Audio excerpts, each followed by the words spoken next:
Good evening, ladies and gentlemen, and welcome to Wrestle Rewind. Tonight is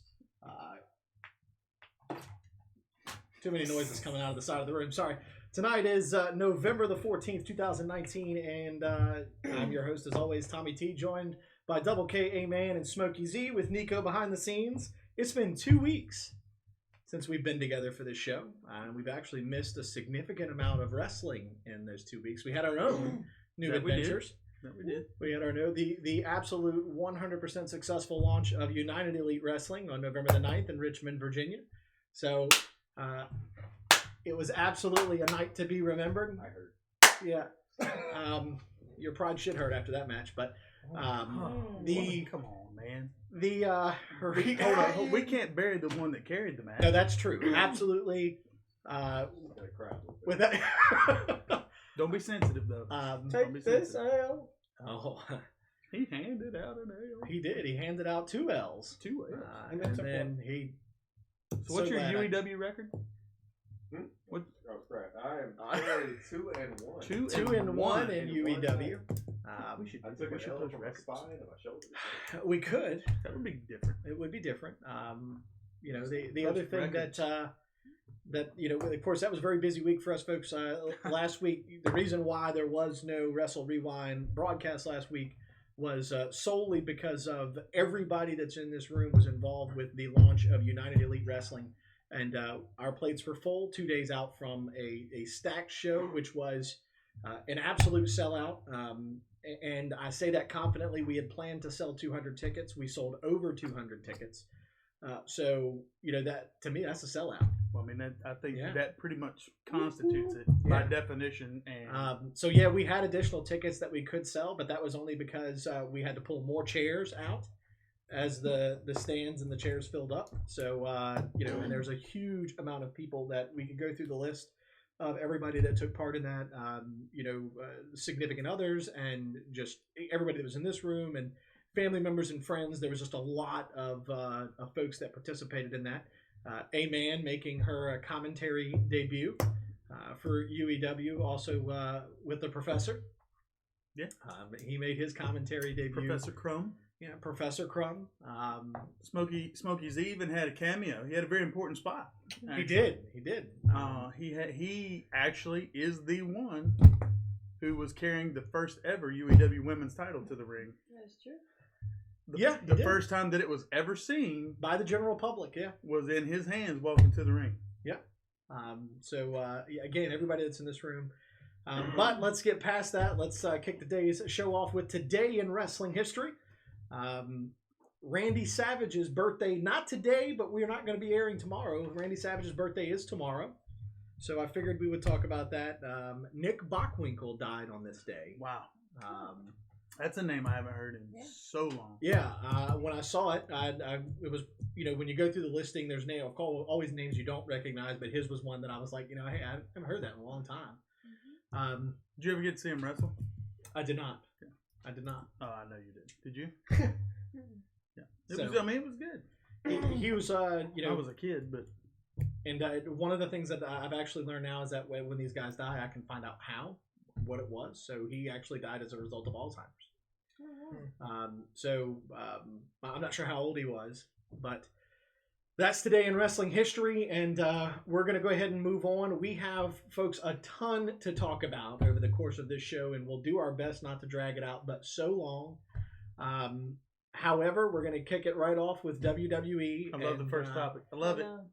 I'm sorry. It was... He doesn't even want to talk about it. I changed... So I write this sheet. So I didn't know he was going to say sheet. So I know what's going to be talked about first, and I have to give, as I've always done, credit where credit is due. And to me, this is the biggest news in wrestling right now. Was CM Punk's surprise appearance on WWE Backstage this week. Surprise. Nico, do you by any chance have that clip where Renee Young introduced him? No. It came out afterwards that she was the only person that was on the on-air broadcast team that knew it was happening. Oh, really? Everybody else had no idea. They didn't announce it. They didn't tell the crew. The only person that knew was the producer and Renee. And Renee Young. Those were the only two folks that knew it. Now I can play it. but just no. We know how this works. Yeah, but we can dispute it relatively quickly. Okay. So, well, hold on. Last time, didn't they pull the feed down? Yeah, they pull the feed down because the algorithm goes for audio. So we probably won't show it to you because it does end up causing issues for us. I always like to tout the fact that WWE has pulled our videos down twice. We challenged and won the challenge both times, and they put the video back up. We should send them a thank you for viewing. What's that? Gift or something. So, the algorithm does sound. Like, thank you for watching, Vince. So, and it was. Bear with me. Hold on. Why you got your arm up real quick? I need to cut you off. I got to see how much tape I'm gonna need. It was very refreshing to hear his music and see him come out. That hurt. It did, but you could actually see that it was a genuine feeling on his part because I mean, think about it. Coming out to that music that originates from WWE. So to walk out in front of you're on a WWE television show. So, and in true CM Punk fashion, his statement to the camera was, just when they think they have all the answers, I come along and change the culture. So, of course, this starts the fuel to the fire of everybody thinking that CM Punk is going to be back in WWE programming in some form or fashion. Mm-hmm. However, the only thing I will caution you on is that he is not under contract with WWE. He is being paid by Fox Sports. That's who he is contracted with. Mm-hmm. Mm-hmm. Fox Sports approached WWE and asked them to approve. They did. Hunter gave the approval for him to be a co-host on the show, but he will only be making periodic appearances. That's because he's going to be training for his in-ring return. Well, I can only hope that his in-ring return goes better than his UFC debut. It will. But you know what I'm even more excited for? When we get to Tampa and you're standing outside Raymond James with your CM Punk shirt on and your taped up fists with the X's on them. I'm gonna get you a clip-on lip ring. It's on this side. I'm gonna get you a clip-on lip ring so you can wear it. Yep. And I'm gonna get you a microphone so you can just drop it randomly and we don't have to worry about it. Take some black Sharpie and color in some hair for him. No, maybe we'll put a hat on it. We'll put a CM Punk hat on. The CM Punk had a stage where he was kind of bald-ish, so. Well, I mean, we can put a hat on. We'll give him a I'm sure there's CM Punk hats. Just get a Chicago hat. Yeah, could do a Chicago hat. Yeah, and we'll be playing Cult of Personality for Mr. CM. What? TM Punk. Mr. TM Punk outside Raymond James. Who's ready to see that? No, I am. Nico, you ready to see that? I'm wrestling that weekend. I didn't ask if you were wrestling that weekend. I got stuff to worry about. Sorry. But that'll be at WrestleMania. It'll be exciting, yes. Thank you. That's what I was going for. So, Nico, there's a question on our feed about volume. Can folks hear us? No, it's fine. Unless the stuff just turned in. Everybody that's watching this, let us know whether or not you can or cannot hear us. I can see some or a comment about it. Mm-hmm. It's fine on both sides. Okay. Well, we'll continue the conversation then. So, how long do we think it is before we see CM Punk in a WWE ring?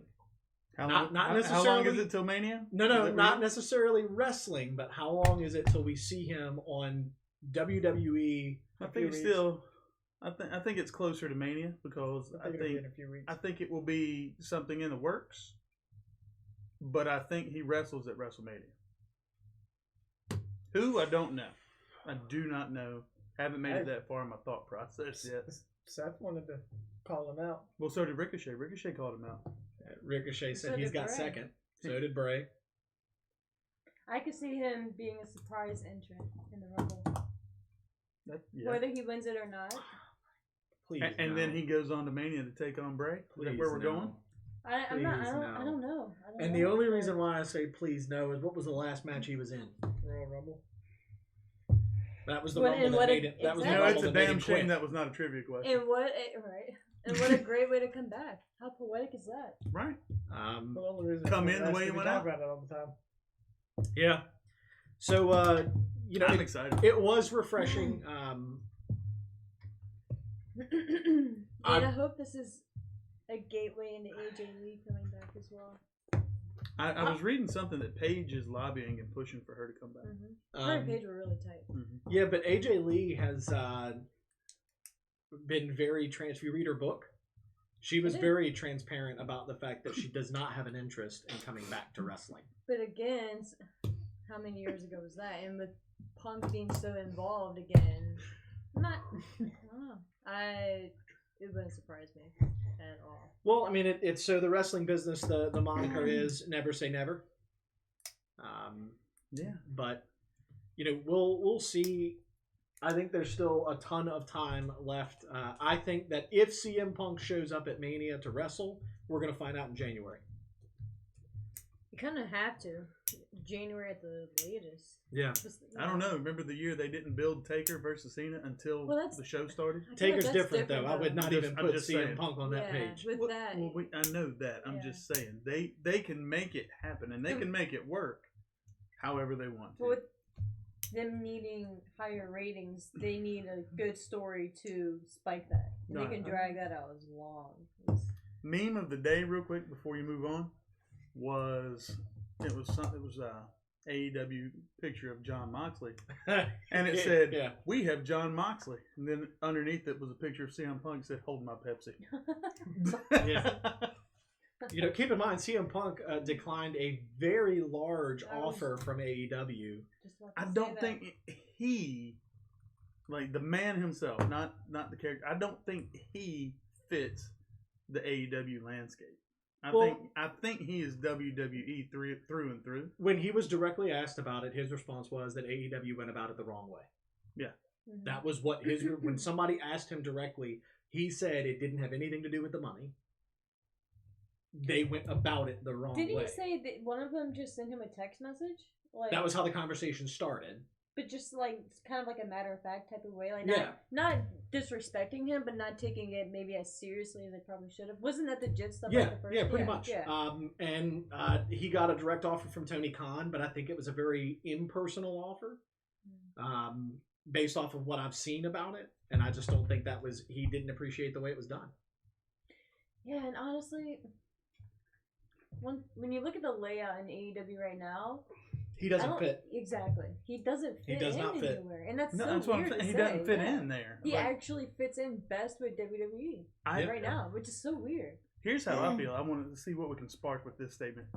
I feel like John Moxley doesn't fit AEW. I feel like he fits better than what I think we all think that Punk does, but I still think he's kind of like a square peg in a round hole. It's not. They're trying to force him to fit. It looks weird too, and it just doesn't. Yeah. It's funny you say that because when I was watching Dynamite last night, I noticed.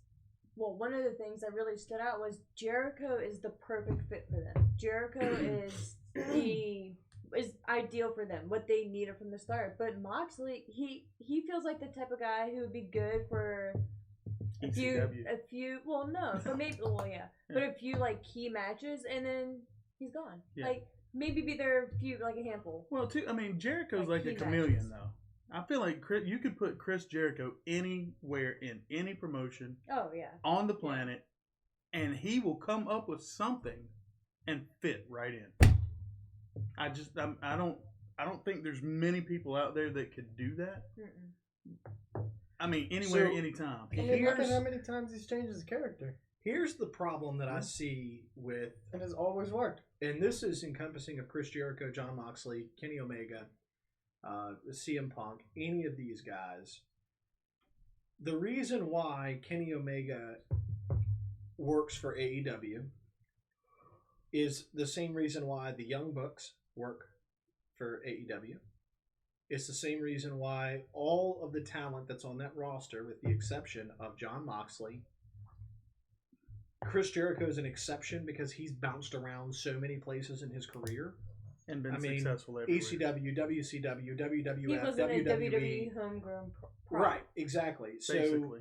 Yeah. So that's why he's that exception. Right, so he's the exception to the rule. But the rest of those guys, the problem with them is that they're trying to carry their brand in a company that doesn't support their brand. So Jon Moxley is trying to be Jon Moxley. The problem is, guess what the world knows him as? Mm-hmm. Dean Ambrose.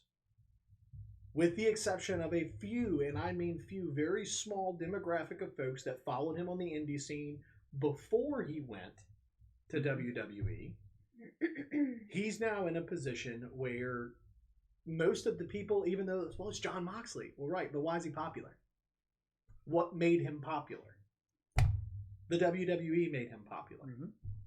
If you eliminate WWE, and for, hey man, I know you follow the indie scenes well. If you had eliminated Dean Ambrose from WWE, and you had seen Jon Moxley for the first time show up on AEW, would you have known who he was? I probably would have heard of his name, but I probably would not have seen any of his matches. Or I would have seen a few It wouldn't be clips, as big a deal. But I'd been like, oh, that's cool, he's here. Kind Right. of like my reaction to Darby Allin. I knew his name, and I knew Mhm. he's like this crazy dude, Sure. but I never seen a full match or anything really about him. Right. And that's where I think we're struggling as fans with some of the AEW guys, because Jake Hagar, it's Jack Swagger. I mean, that's who it is. So I get that you want him to be your guy, but the problem is that when he's still standing in the ring and the crowd is still chanting, "We the people," and in case you haven't watched any of his fights, guess what he does before his Bellator fights? We the people. We the people. It's in his entrance like theme. Yeah. So the fact that people want to say that, it goes back to CM Punk, in my mind, did the right thing because he wouldn't be who he is today if it wasn't for what WWE did for him. I feel like Jon Moxley left WWE and crapped all over them. Yeah. And he wouldn't be where he is. He would not have main evented Full Gear against Kenny Omega if it wasn't for his time in WWE. Period. It's true. It is true. Period. That match doesn't happen. Not yet. Without his time in WWE. If Jack Swagger had shown up on AEW having never worked in WWE, nobody would have known who the guy hiding the lisp was standing in the inner circle with Chris Jericho. Because we're wrestling fans and we're fickle, so that's we notice things. And I'm glad you say that because everyone comments on his list, but no one says anything about Cody's. Which I'm not saying they should, but I'm just, isn't it funny? What do you mean? Like, because Cody has a list. Cody has a Yeah. list. Yeah, but like no one ever. Cody calls him hides out. his better than Jack does. He does, and I love Cody. I'm not saying anyone should, but it's just like people pick out certain things about certain people. So, but Cody's another one. So, Cody Rhodes, another guy that, yeah, I mean, it's Cody did a good job once he left WWE of making a new name for himself. He did with that list. Remember the picture of that list? Yes. Did he post it? He did a good job of making sure that people knew who he was after WWE. Mm-hmm. And there's nobody that can take that from Cody Rhodes.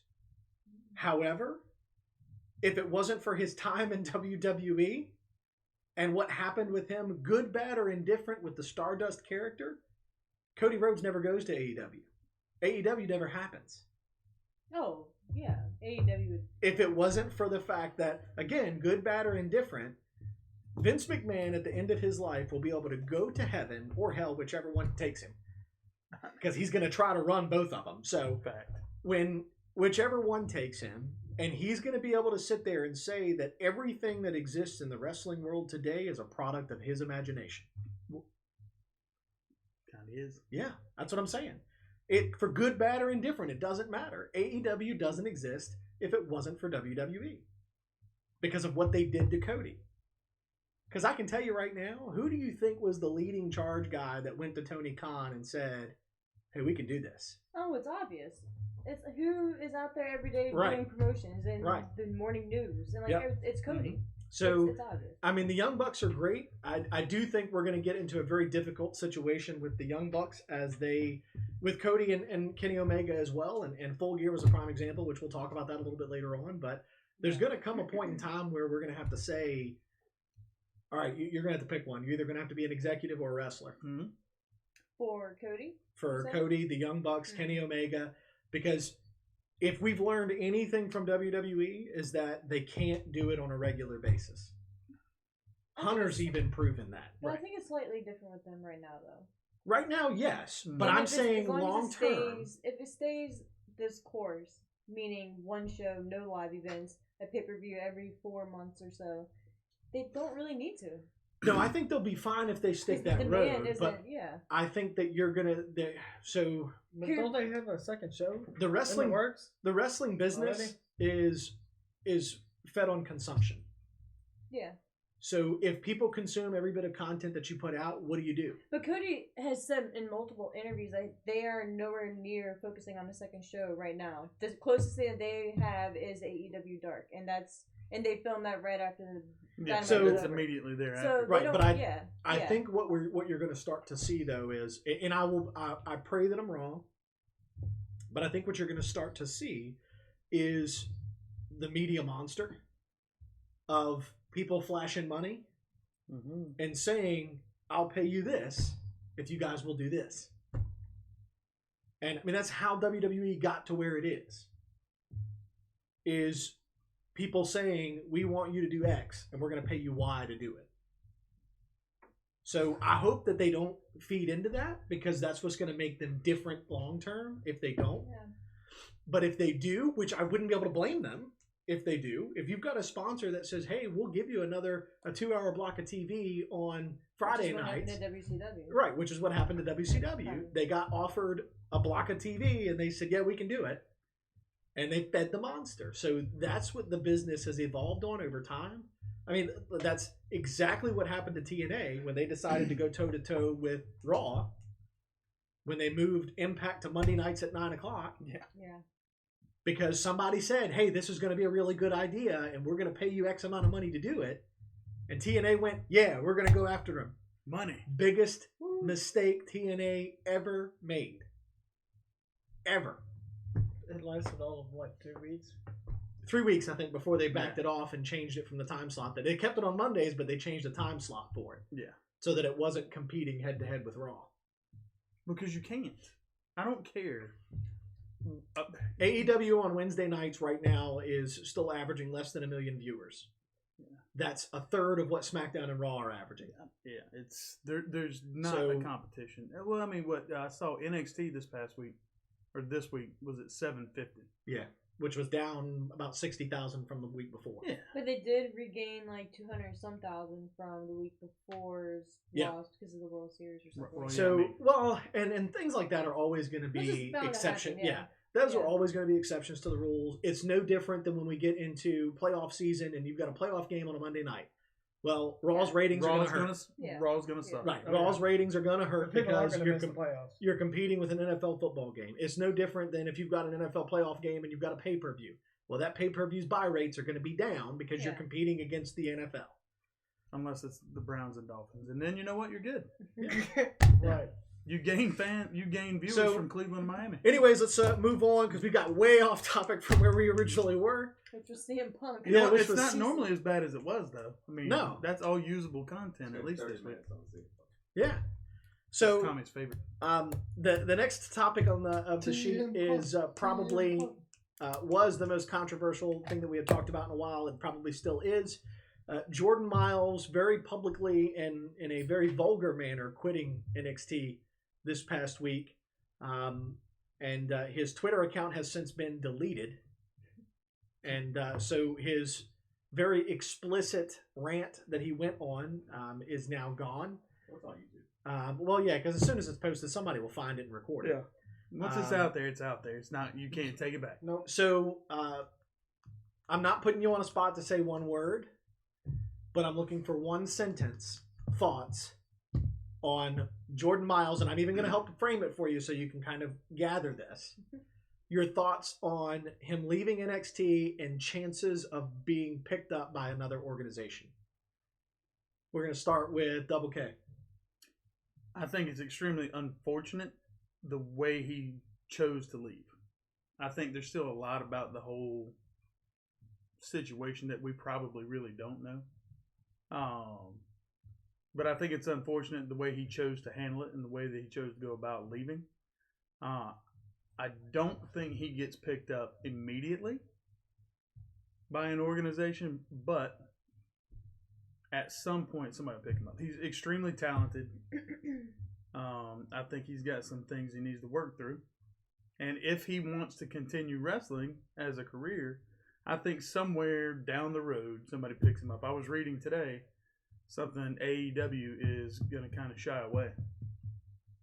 I don't think that's a surprise at this particular juncture. I don't think he gave people a choice the way that he chose to go about it. Right now, I don't think he gave people a choice. I think the way things are today, worldwide, I think people are going to take the easy road, not the high road, the easy road, and turn a blind eye to it until it goes away. That's what I think is going to happen. And then when someone feels that it's died down enough,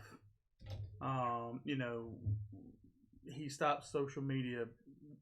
I don't want to say rants, but rants or tirades or whatever you want to call it. I think once those slow down and stop, I still think you're a little ways away because whoever's going to be looking at him potentially as bringing him in are going to want to say, they're going to want to feel that he's done, he's good, he's ready to come in and contribute. But that's kind of what I think about it. I think at some point, yes, he gets picked up. I don't think it's going to be anytime soon. And I don't think that anybody involved in any level of wrestling, whether it be your absolute basic fan or Vince McMahon, I don't think anybody should be surprised that if he doesn't get picked up in the next year. I think it's a year or more away. Smokey? I'll say pretty much what I said before we started the show. It's kind of the same situation that happened with Antonio Brown, except Antonio Brown didn't choose to leave. But it's all about your mouth getting yourself into trouble. And once you cause that much trouble, other companies see that and be like, well, if you're going to cause that much trouble with this company, what makes you think that I want you to do the same thing? So everything that we have in the wrestling industry, for A-Man, what's your thoughts? I think it's best that he leaves for now. I don't really see any good coming out of him staying.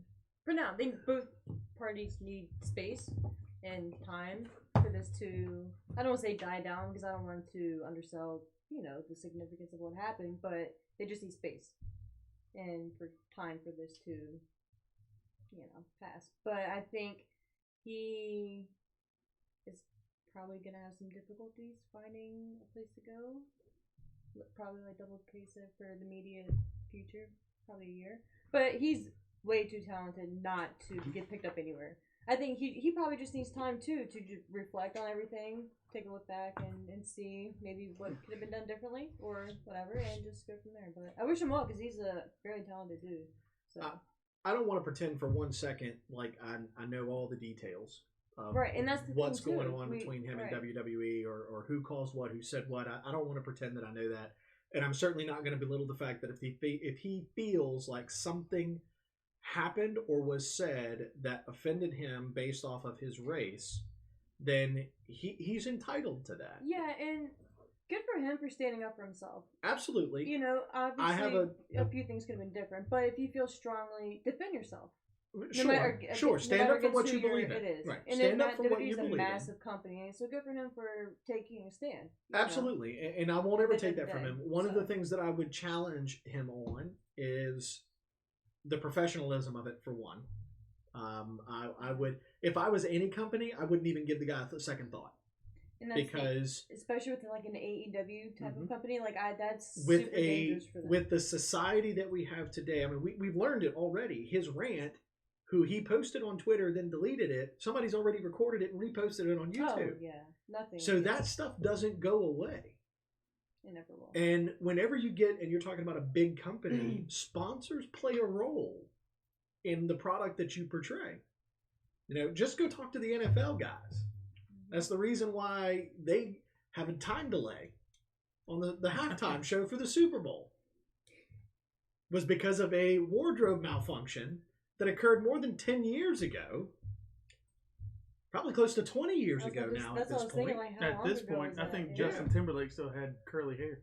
Yeah, I mean, so, yeah. Wow. I think you still had curly hair back then. So, you know, you look at things like that, and, you know, I wish the guy well. I really do. I want him to find all the success that he desires. I really do. And however, I'm going to say a couple of things that, you know me, I don't tend to steer away from controversial things. So you can't complain about a image on a shirt that you approved. Right. You can't complain about a name that you're wrestling under that you chose. He complained about his name? Yeah. Yeah. And he called it, and I quote, a slave name. The name Jordan Miles? Yes. Man, you chose that name. Oh, I didn't know that. That's you chose that name. What? I don't know. So now if he didn't, and that part of the information is wrong, then I would say you're entitled to feel however you want to feel about it. Especially with something like a name, if that's true, like, if he really had that issue, that specific issue with the name, especially in 2019, I do not see WWE fighting for him to use that name. I see them saying, okay, whatever, change the name. Because they have, like... They've dropped names for people left and right. Right. I mean, the Viking Raiders have been 7 different names in the past year. So, yeah, I don't know. You got a question? Not a question, but just Statement? disregard. The slave name thing's less a literal sense, more metaphorical, because it's the name he has in WWE, which is what he's trying to say. That might have been what he was trying, and I get you, and I could get on board with that, but that's not the image he painted for everybody. Oh yeah, his approach was. So when you're already making a fight against them, saying they're a racist company, and then you reference your name being a slave name, there's only one way that I'm going to interpret that when you say it, and it doesn't have anything to do with your work for WWE. Well, it goes back to what I said when we started this conversation. He's left people no choice to feel certain sorts of ways or read what he says a certain sort of way. Yeah. He's really given the media, the fans, WWE, AEW, whoever, he's given people no choice. So when he says things like that, if he does mean it the way that Nico is interpreting, then he's left no other choice but for people to read it as what the way I interpret it. The way you interpreted it. Right. So I think that the guy, I agree with what you guys said. I think he's uber talented. I would hate to see this end his wrestling career. However, if it does, I would say he has no one to blame but himself. There are right ways and wrong ways to respond to all of these situations. And if he had a case that was, valid with legitimate complaints, there's a right way and a wrong way to go about that. And no matter how big the company is, that type of stuff in our society today, there's ways for you to accomplish what you're trying to do without going on a public social media rant. And clearly regretted it because he turned around and deleted it. I mean, if you're going to go that route, why delete it? It's already out there. Yeah. So, I wish the guy the best of luck. I hope and pray that if there was something that did occur behind the scenes, that WWE addresses it and handles it the right way. But I'm disappointed. I'm very disappointed because my fear is that it's stuff like this that these folks don't ever recover from. Ever. So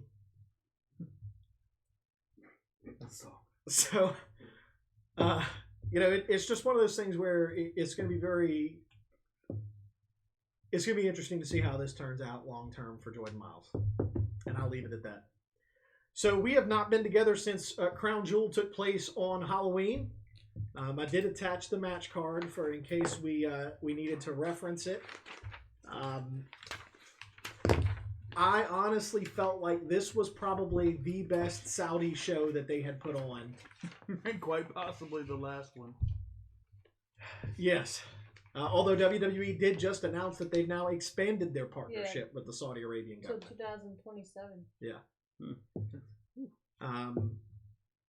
There's a lot of mixed reviews as to what happened as they were trying to leave the country, and a lot of differing opinions on it. Well, did you guys hear? I don't know.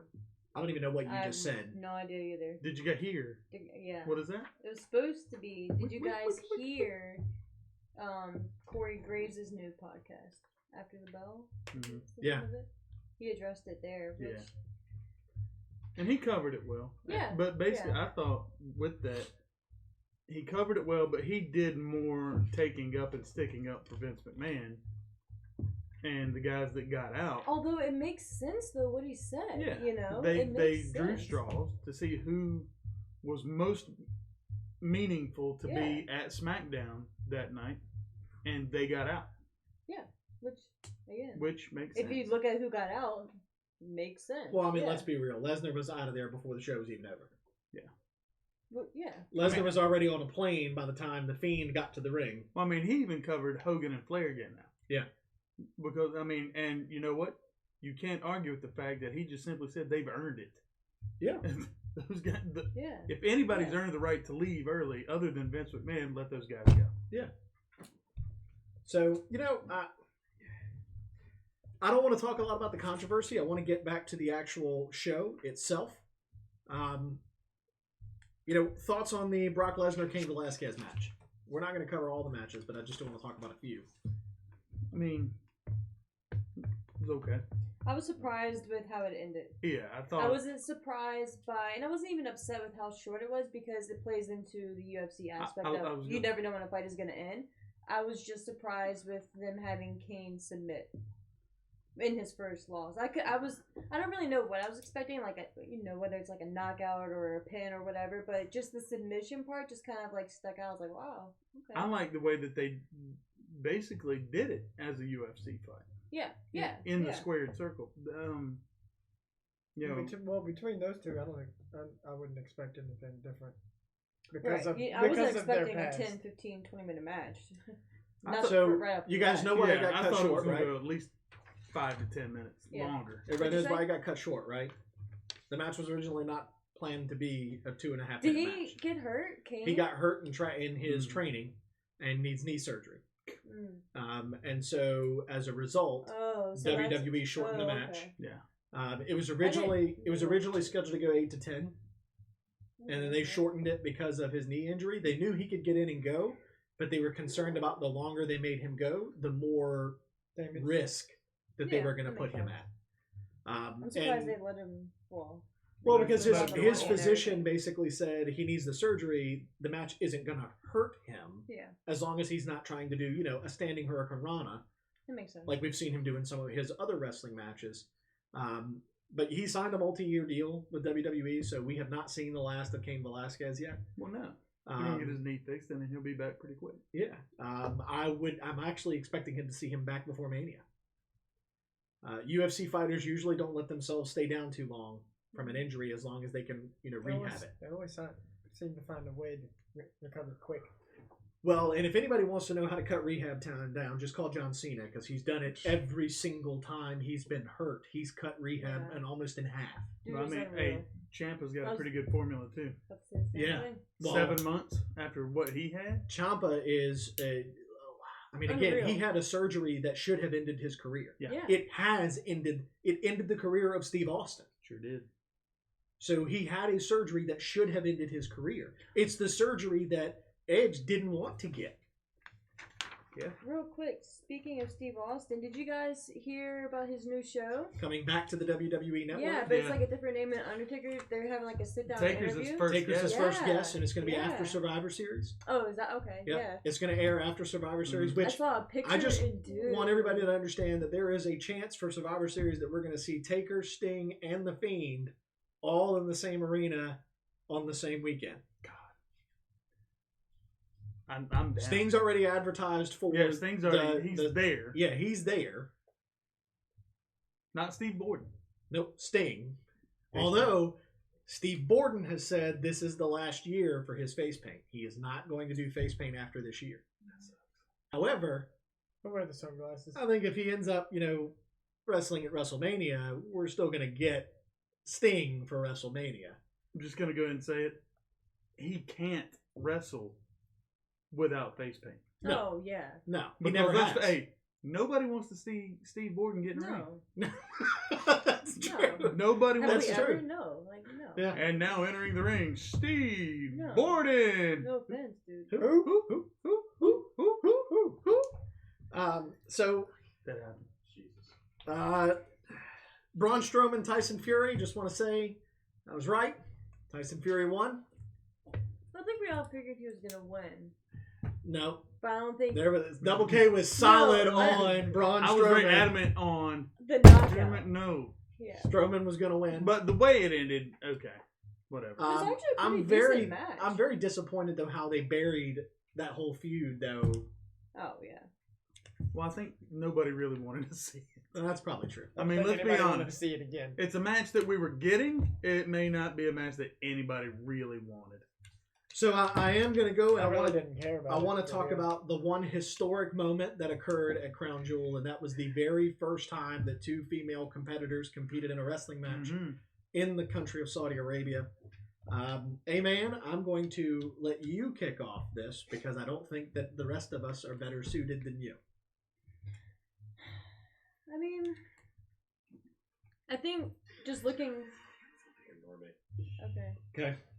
I think just looking at Natalia's face when she came out and seeing the emotion as she was standing in the ring says it all. I mean, there's so much we can say, and this isn't the right platform for the political aspect and side of everything. I think wrestling fans just need to enjoy and embrace this historic moment. Like, this is a big deal, regardless of everything else that's going on in that country, which is, whatever. It's horrible, but they pulled off a pretty historic moment, and to see them both out there, and I think the match was pretty decent. It was, and I think Lacey really held her own. The ring attire was what it was, but which was kind of what we expected. Yeah, could have been a lot worse. I think it was very disheartening to see. Hot wrestling and all that. Oh, for sure. But it was very disheartening to see that one fan throw a water bottle. Yeah, I did see that. But I don't want to say that it makes me feel better, but I don't know if it was the same guy but it was kind of the same area when Ric Flair came out later on in that night. Someone threw a water bottle at him too. So I don't know if it's just people trying to entertain themselves or whatever, but yeah, I mean, happy for them. Hopefully this just continues the progression and women can continue to be on the shows in the future. Yeah. So I agree. I thought the match was well done.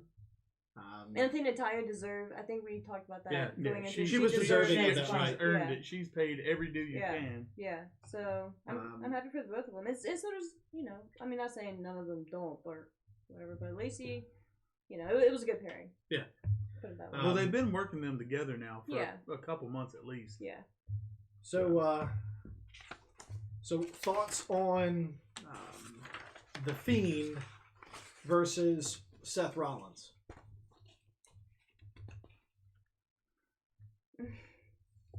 I'm still torn on how quickly he's got the title.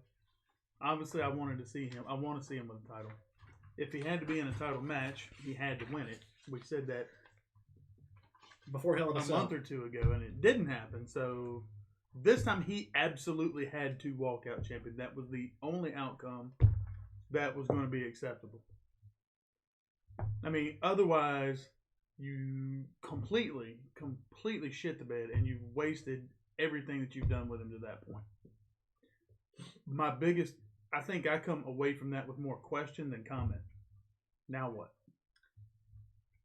Well, I think that's a big question. However, one thing that I think we've learned from WWE is they are not sold on having the belt be defended at every show.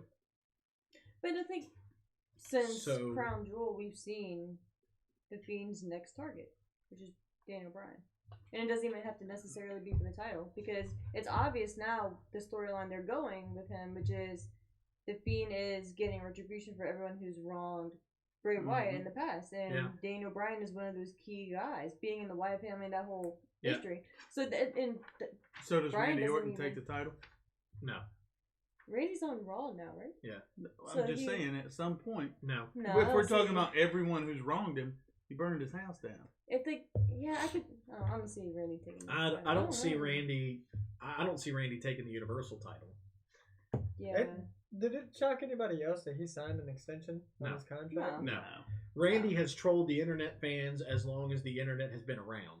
Mm-hmm. So he gets such a huge kick out of getting people stirred up online just to turn around and swerve them and do the opposite. So nobody should be surprised by that. Come on. And Orton, he's another one of those guys that, where's he going to go? AEW? He would not fit in. Not at all. In AEW. Well, that would be the end of his career, I think. Because, I mean, until he's ready to retire. WWE is where he's going to be. And even then, because what he probably went to them and said is, hey, I don't want to work full time anymore. I want to work every now and then. I want a lighter schedule. He can do that because he's not on the A-branded show. So, I mean, and Randy, let's face it, he could be missing for 6 months, come back, and he's not going to miss a beat. He's still going to be just as good when he comes back as he was when he left. That's right. And he's one of those guys, too, who deserves time off. You know, he's been doing this since he debuted in 2002. So, I mean, he deserves a lighter schedule. One of our viewers tonight commented on the red light that WWE is using for the Fiend's matches, said he's not a fan. I'm going to agree, Kevin. I'm not a fan of the red light. However, it does give us something different that we're not used to seeing. I think they're trying to do too much to add to that character. Because the Fiend is the Fiend without the red light. I mean, you don't need that light to paint that image for him. However, I saw a very different article on that where Mick Foley weighed in and said that it's easier for WWE to do that because because of their rating, if a superstar bleeds, every picture you're going to see after that's going to be in black and white. Like with Seth. Right. So with the Fiend, if somebody ends up bleeding, you're not going to be able to notice it with the red light. It's just you're going to be able to tell their face is wet. So you could actually do a blood storyline. Except for when Seth coughed up blood at Hell in a Cell. Right. Which made no sense to begin with. Well, right. But the thing with the red light, I don't think it's... And obviously we don't know for sure, but... For the live crowd, it's gotta suck. And like the whole time when they were having their match, especially in Saudi Arabia, I was thinking like, God, that sucks for them because it's already a huge arena. So you're already limited, especially since they went like up near the stage. Yeah. So they're God knows how far from you. Then you have this red light and it's dark out. So that just, I mean, I don't think for the fans I don't think the red light's as bad for folks in person as it is for us on TV. I really don't. Now I don't know that if somebody, if we had it's no worse than a red cage at home. So, it's one of those things where does it add or take away from the match? I don't think it does either. Yeah, I really don't. Because good wrestlers, no matter what environment you put them in, can put on a good show. Well, I think they do put on a show. I think she's talking. That's more of a visibility thing, isn't it? Well, right, but I would be willing to bet that again, it's not the actual match. It's not as bad. I would not believe that it would be as bad in person as it is on TV. Because in TV, we'll find out at WrestleMania. Yeah, I mean, you can see certain enhancements.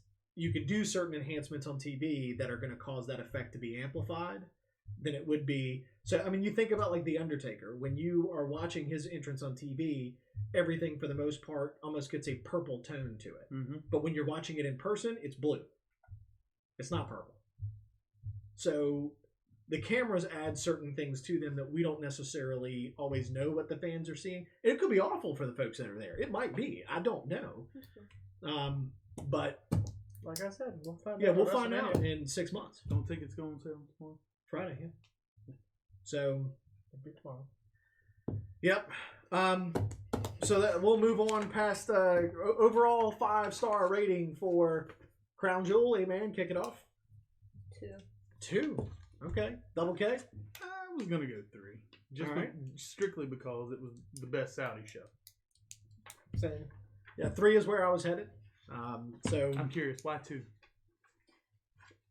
Besides the Fiend match, and I actually thought the Cesaro Mansoor match was very good in ring work.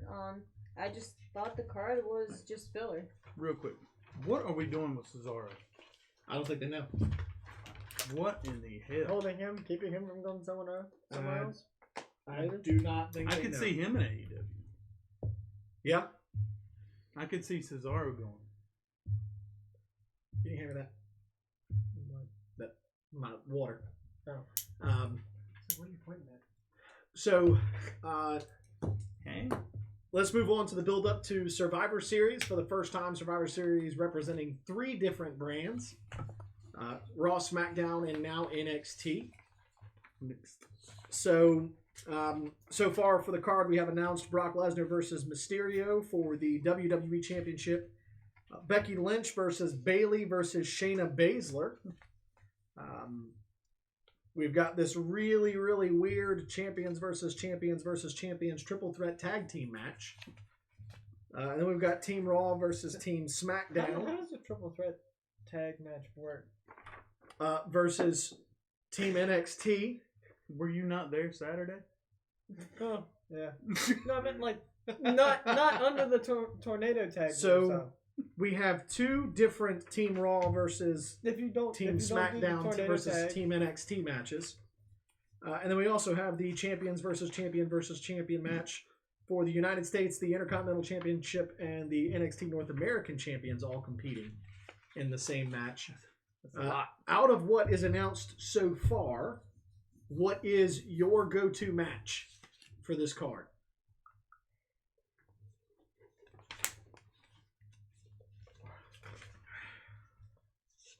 I'm going match 2. Becky Lynch, Bayley, and Baszler. Smokey? Yeah. Probably the same. Amen. I'm going AJ, Shinsuke, and Strong. Yeah? Yeah. Although I'm equally as excited for the Becky, the women's match, but I think in ring wise, I think AJ, Roderick, and Nakamura are gonna kill it. So I'm going to tell you that I think that the 2 matches that have the potential to steal the show, I agree. One is the Becky Baszler Bayley match. I really do believe that those 3 ladies are going to go out there with the intent. However, this is where we're going to find out just how damn good Shayna Baszler is. Mm-hmm. Oh yeah, I mean, besides Charlotte, I would say Becky and Bayley are the top female in-ring competitors. I would put Sasha on the same level with them. Yeah. I think Shayna Baszler is going to be just fine. I think she will be too. But I think this is her moment for her to shine. Right. And I hope they give them enough time. And they're also, the conversation is that she's going to have a guest who's going to come to the ring with her. Who said that? So they said that on TV, or that was just a rumor. Ronda Rousey has announced that she will be in town for Survivor Series. Well, it makes sense because her and Becky were supposed to face off last year, and it never happened. So this is like that's her bud. Yeah. Baszler is her bud. It would not surprise me at all. So I think she's going to come to the ring with Ronda at her side. I don't see Ronda escorting her to the ring. Maybe not necessarily to the ring, but she'll come out onto the entrance ramp. Why not? And then walk back to because that's what the other 2 of the 4 horsewomen have done from MMA. I could see her like. I feel like Ronda gets involved in some way. I could see her sitting with ringside, Becky? like coming out. I think she gets involved with Becky because it's still that. I think she gets involved. If she ends up costing anybody, she's going to cost Baszler the match. That's exactly what I was sitting here thinking. So, but anyways, I think that's the first match that has the potential to steal it. The second match, and I mean this with